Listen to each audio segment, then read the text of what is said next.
各位觀眾大家好，歡迎收睇26分鐘見證實錄。由去年年底開始啊，比特幣嘅價格急速上漲。呢一款由2009年開始發行嘅加密貨幣，由原來嘅1仙都唔值，咁到而家價格已經係以美元萬位計算啦。我哋曾經喺2014年嘅時候介紹過比特幣嘅特點以及部分嘅應用途徑。嗰個時候，公眾就會思考點樣去使用比特幣去購買各樣嘅產品或者係服務。而當年亦都係開始有商家接受比特幣作為付款方式㗎。不過時移世易，比特幣嘅價值就已經係水漲船高。究竟目前公眾對於比特幣嘅睇法同以前相比，又有冇啲乜嘢改變呢？今時今日，主流嘅付款方式仍然都係以信用卡、電子支付以及現金為主。而以比特幣作為日常生活嘅支付模式，暫時仍然係寥寥可數。不過，早喺比特幣推出初期，有商家就借住當時嘅加密貨幣嘅熱潮，接受比特幣付款。Hey, good morning. How you doing? Good. We got a large coffee. Large coffee? Sure. For here to go. For here. For here, be $2.25.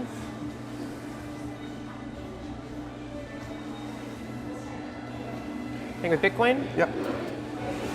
For you. 而呢一間咖啡店嘅東主係喺2013年12月決定開始接受比特幣嘅付款。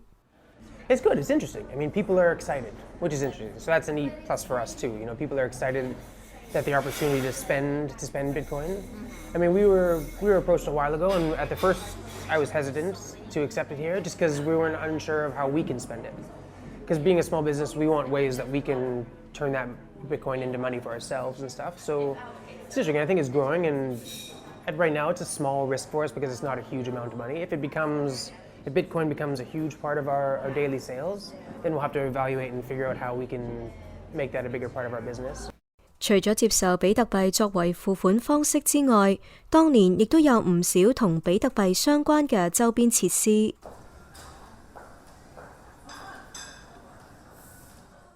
呢一部全世界第一部嘅比特幣自動櫃員機，就係喺溫哥華市中心嘅一間咖啡店內。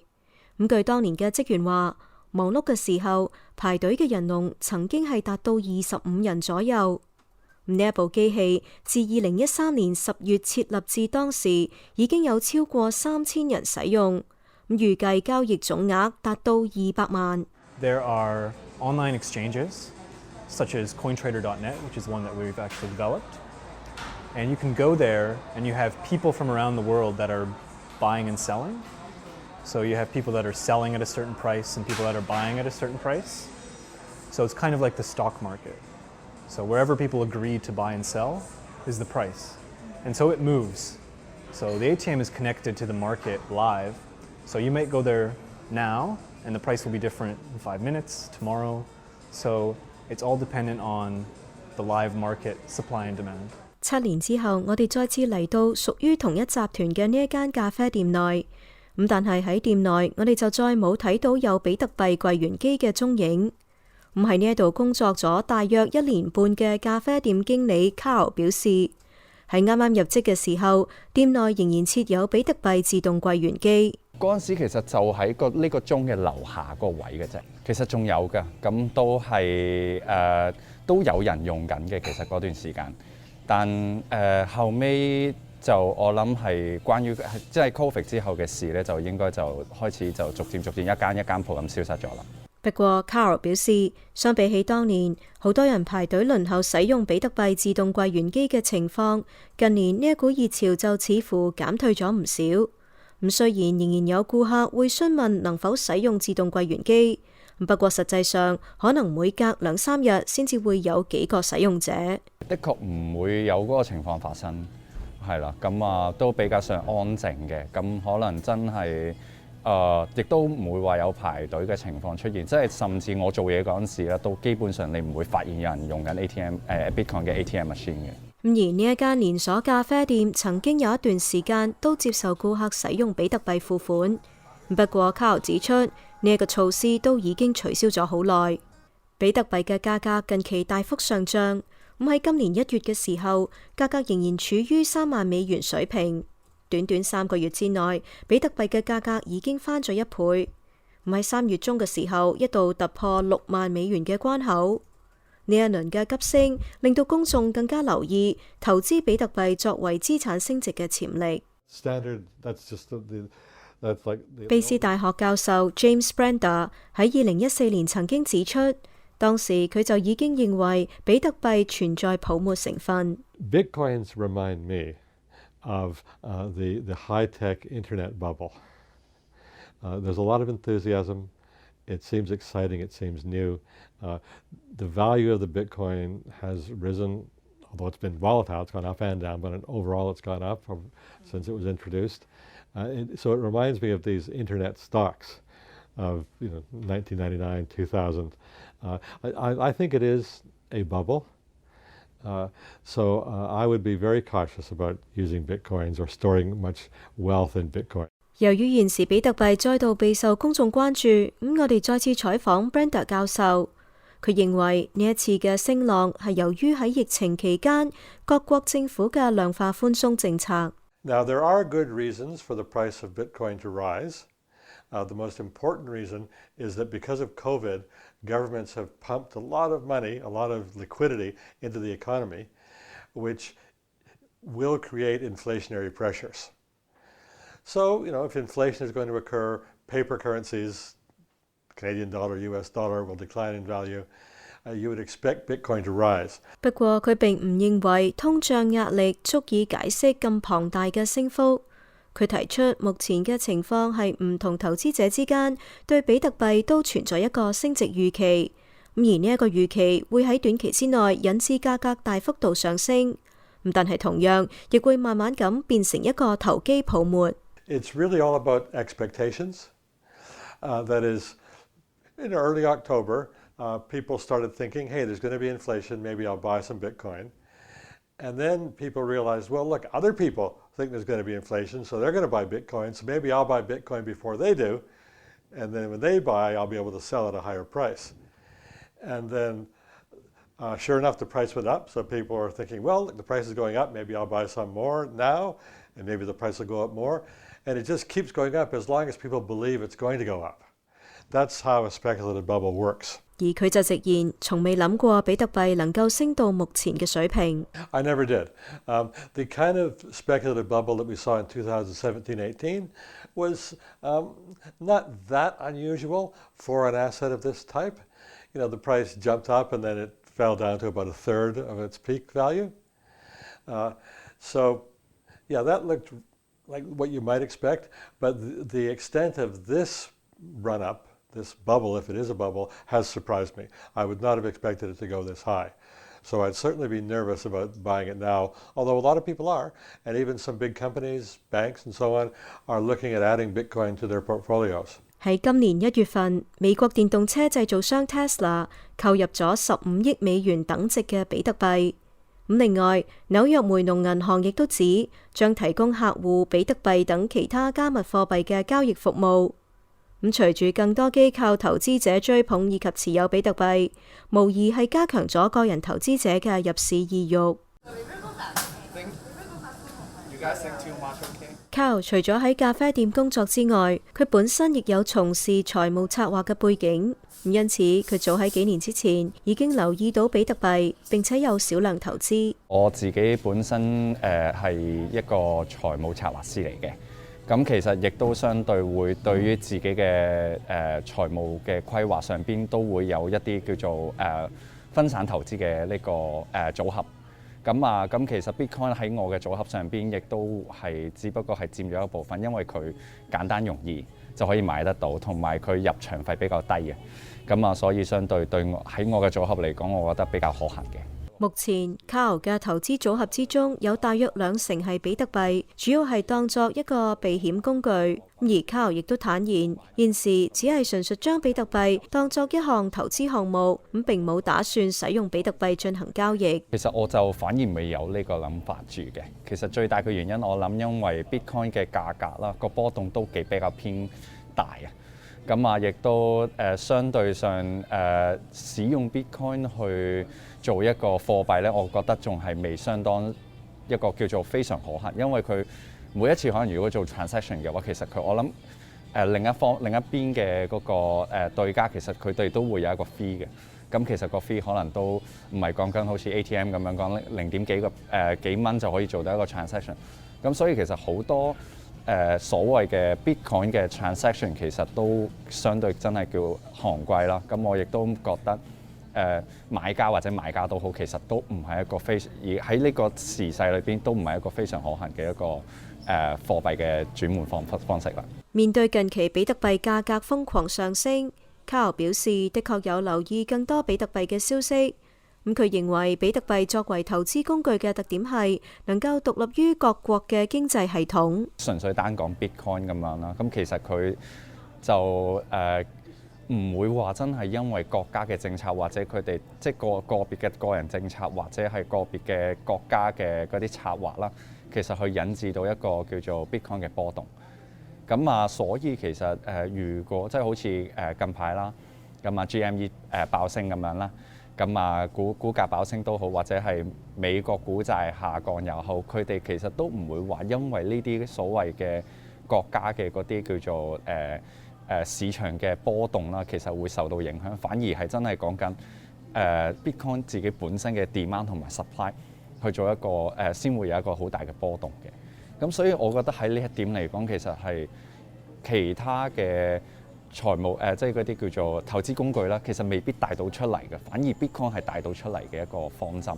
卡豪個人認為未來使用加密貨幣係一個無可避免嘅趨勢，咁就好似當初由使用黃金轉向鈔票貨幣，再到現時嘅電子支付等等。坦白講，我覺得如果佢成為一個趨勢，甚至大公司都推崇呢個貨幣嗰陣時，其實可能有一日其實佢哋都會的確都仍然會有一個好大嘅一個上升嘅趨勢。咁所以其實我都覺得會真係有潛力會繼續上升落去嘅。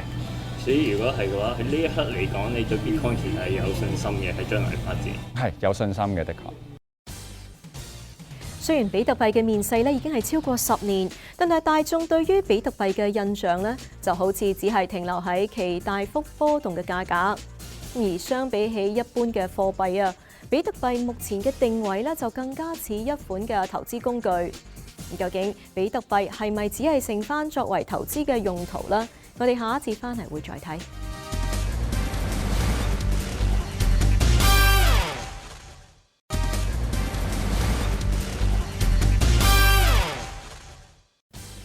喺比特幣或者係其他加密貨幣支持者嘅圈子之中吸引佢哋嘅並唔係只係價格嘅波動，更多嘅係加密貨幣背後嘅 blockchain 區塊鏈科技。咁究竟該技術同加密貨幣有啲乜嘢關係呢？而呢一項技術又有啲乜嘢嘅吸引力呢？喺安省居住嘅 Oliver 4年之前經過朋友嘅介紹之後，開始接觸加密貨幣。但係佢當時對於加密貨幣嘅認識只係一知半解，而佢喺投資加密貨幣嘅路途上，一開始並唔順利。I knew what everyone else knew. You take your dollars, you buy Bitcoin, you buy Ethereum. That's all I knew. And so I put money in, and I lost it all. I was down like 99.65% or something outrageous. At one point, I turned $1,000 into $3. So, yeah, I got hit pretty hard. 不過 Oliver 並冇因為呢一次嘅虧損而卻步，反而更加推動佢想去了解更多有關加密貨幣嘅原理以及資訊。So the being down 99% was actually a blessing to me for some reason, which I know for a lot of people they think it was a curse, but it really was a blessing because I saw that I lost all this money and I was like, okay, that's tuition. You just paid for some education, get your head in the game. And I was in a battle. I was going to make back that money. And so I made back that money, but I didn't make it back through investing more and essentially, gambling and trying to hope for the best and potentially losing more. 之後 Oliver 就花咗大量嘅時間去參與加密貨幣社群嘅討論，以及不同形式嘅活動。當中佢了解到，要接觸加密貨幣並不只有投資呢一個途徑。Okay, I have the best and perfect walkthrough for any noob who is looking at cryptocurrency, wants to start, but is afraid because of the current prices. Get it for free. There are so many ways that you can earn cryptocurrency for free nowadays. You do not need to go put your money in to go learn how. You might go learn how and then want to put your money in once you're educated about what you're doing. But you should not put your money in before you're educated. 目前有好多公司都會發行屬於該公司嘅加密貨幣，咁為咗吸引更多用戶使用該貨幣，相關公司會舉辦唔同嘅活動，去免費分發貨幣。部分貨幣可以兌換商店嘅禮品卡，或者有其他嘅實際用途。Oliver 表示，透過呢一個方法，公眾可以了解加密貨幣嘅運用，而唔係單純咁將加密貨幣當作投資工具。咁而經過一輪嘅了解之後，Oliver 個人認為加密貨幣有好大嘅發展潛力，因此佢決定全時間投身於推動加密貨幣嘅發展。At the time, I kind of decided this was going to be it. So I saved up some money, quit my job, and for the last few years, I've been treating cryptocurrency as my full-time job. I do other things on the side as well, but this is my primary focus, and it has been for the last little while. 因此 ，Oliver 認為自己同一般嘅加密貨幣投資者係存在分別㗎。But I don't view myself as an investor as my form of employment. No, like I provide services for people. I am an education pillar. I am a customer support leader, those kinds of things. You know what I mean? Like I am very much working for the people. Technically doing it for free. I'm volunteering. It just coincidentally happens that people are generous. I get coins, I collect them for free places, and then it's become worth enough that I've been able to consider it a job. 不過，全職投身於加密貨幣社群，顯然唔係一般人會選擇嘅職業。而 Oliver 嘅家人以及朋友起初亦都反對佢呢個決定。You know, my parents were very skeptical. Obviously, they were telling me go get a real job, things like that. My siblings, only two out of three, still don't pay attention to this at all and don't even want to know about it. In fact, every time they see me, they tell me not to talk about it. But my one other sibling is in this full tilt with me and has been for years. My friends thought I was crazy. They don't anymore. Yeah, I guess that pretty much sums it up. Everyone thought I was crazy. They don't so much anymore. I understand though, this is a lot and it's pretty strange. Oliver 目前嘅資產有大約85%喺加密貨幣上，只有少量嘅資產繼續存放喺傳統銀行嘅家園戶口中，去應付日常生活中嘅支出。I should specify that I do have Canadian dollars in a savings account. I'm not 100% bankless yet. I do hope to be one day. That is fully my intention, but I'm not there yet, and that's okay because the system's not quite ready yet. There are options in place. There are credit cards, partnered with Visa, that I could tap, and instead of withdrawing from a Canadian dollar balance, it would pull from a cryptocurrency balance in an account somewhere. So I could buy my groceries with crypto. But right now, because the services are still new, the fees are quite high, and it's not something that I want to do. So it just makes more sense for me to have a small amount of Canadian dollars that I live off of. 而喺2月中，另一信用卡公司 Mastercard 亦都表示將考慮喺今年將部分穩妥可靠嘅加密貨幣納入到佢哋嘅支付服務當中，以迎合未來消費以及支付模式。隨住越嚟越多大機構進駐加密貨幣市場 ，Oliver 亦都留意到貨幣嘅價格走勢，同佢啱啱開始接觸加密貨幣嘅時候出現咗改變。Because this is the first time, in my opinion, that this run is happening because of institutional investors. Previously, we've had the 4-year runs, but they were always done by retail. Institutions didn't really have the liquidity to get involved in the space. A $1.5 billion Tesla buy, that would not have happened in 2017. I don't even think it could have happened in 2017. But now it's a thing that's happened multiple times. 咁樣嘅轉變亦都令到 Oliver 對未來嘅加密貨幣嘅價格走勢感到困惑。But now, charts kind of start to make sense. Companies actually go in when things dip. There's actual real volume and liquidity. So now it's actually starting to take shape like a real market. It's pretty interesting to watch, but it's confusing on my end. 正因為加密貨幣市場上存在超過4000款嘅貨幣，咁加上機構投資者嘅參與。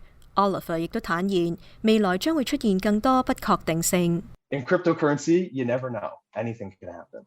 So you could lose it all. Anything. Yeah. it is hyper volatile. You're gambling, you're not investing. And so I want to make sure that's very clear to anyone who's watching this, is that because it's so highly speculative and there's so many projects and nobody really fully understands which ones are going to survive. There are some that people can guess, but it's the Cambrian explosion. Nobody really knows what's going to happen. 雖然難以預測未來加密貨幣市場嘅發展，不過可以肯定嘅係，同比特幣一同發明嘅區塊鏈技術 blockchain 就存在好大嘅發展潛力。卑斯大學更加因此成立咗一個部門去研究區塊鏈技術。卑斯大學區塊鏈研究小組組長 Victoria Lemieux 表示，可以將區塊鏈技術想像成為一個電子分類帳。In around 2012, 2013, people started to realize its potential across a wide range of different record-keeping use cases. So pretty much anywhere you could think about needing to keep records, you can think about applying blockchain technology if you need to create trusted records. So if we think about blockchain being a type of ledger, and everybody's pretty familiar, I think, with ledgers, you know, for recording debits and credits, where we maybe think about an old-fashioned ledger book or something like that. Lemieux 教授就表示，傳統分類帳嘅其中一個缺點係並唔能夠防止有人刻意刪改記錄。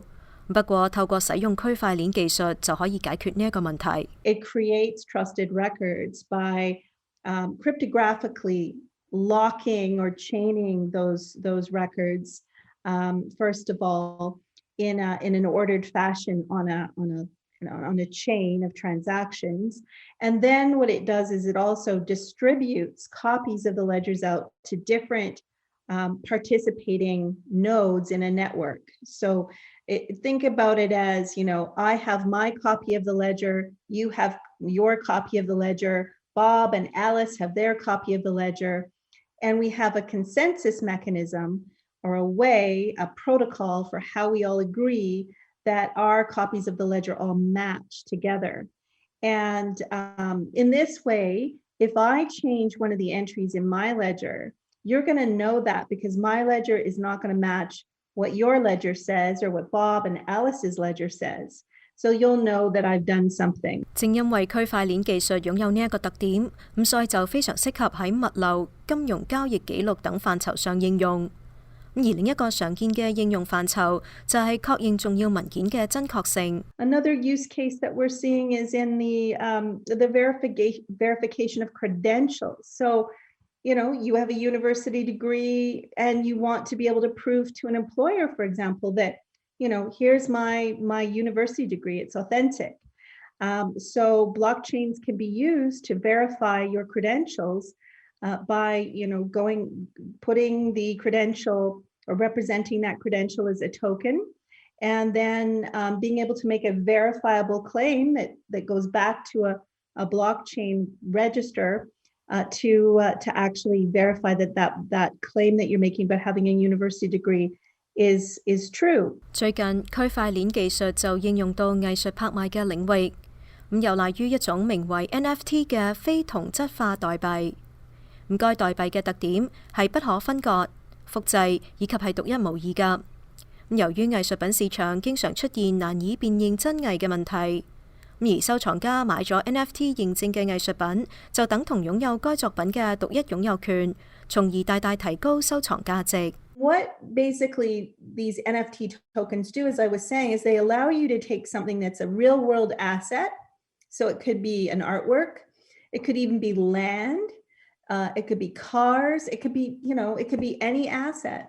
So you can take that, you can represent that real world asset somehow, and you can then embed that representation into a unit of cryptocurrency. And by doing so you tokenize it, and then it allows it to be exchanged between peers. 咁就好似呢一幅喺3月中拍賣嘅數碼藝術品 Every Days The First 5,000 Days， 因為使用咗 NFT 確認其真確性，咁吸引咗唔少買家競投，最後係以天價近7000萬美元成交。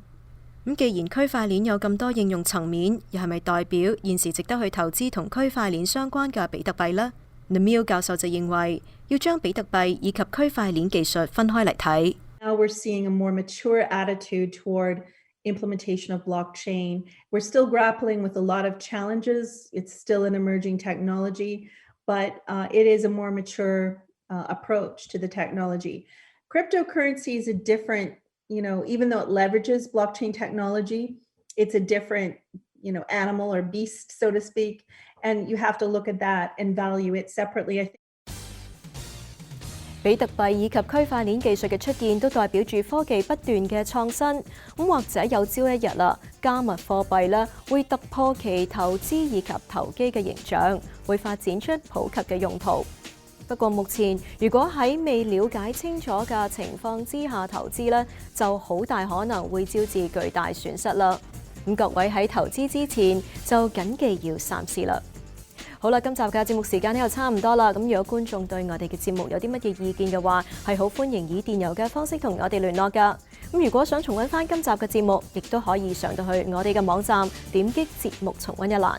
好啦，下星期同樣時間再同大家見面，晚安。